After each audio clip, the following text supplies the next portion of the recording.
প্রায় প্রতিদিনই ভারত থেকে সীমান্তবর্তী এলাকা দিয়ে পুশিনের ঘটনা বেড়েছে। সীমান্তবর্তী জেলাগুলোর মধ্যে কুড়িগ্রাম, ঝিনাইদহ, পঞ্চগড়, ঠাকুরগাঁও, ব্রাহ্মণবাড়িয়া ও খাগড়াছড়ি সীমান্ত দিয়ে বেশি পুশিনের ঘটনা ঘটছে।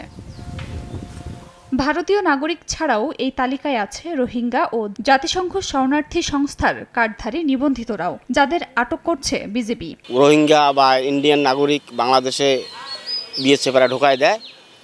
আসলে আমরা এলাকাবাসী অনেক সতর্ক আছি। চতুর্দিকে বর্ডার হওয়ার কারণে ইন্ডিয়া বিভিন্নভাবে রোহিঙ্গা এবং ইন্ডিয়ান কার্ডধারী লোকদেরকে এখানে পুশিং করাচ্ছে। বিজেপি পক্ষ থেকে আমাদের সীমান্তবাসীদেরকে সতর্ক করা হয়েছে যাতে ইন্ডিয়ার কোনো মানুষ বাংলাদেশে পুশব্যাক না করতে পারে। পুশিং ঠেকাতে বিভিন্ন সীমান্ত পথে বিজেপির পক্ষ থেকে কড়া নজরদারির পাশাপাশি বাড়ানো হয়েছে টহল, সঙ্গে সতর্ক করা হয়েছে এলাকাবাসীকেও। গ্রামবাসী সবাই বিজেপির সাথে নিয়ে আমরা সতর্ক আছি।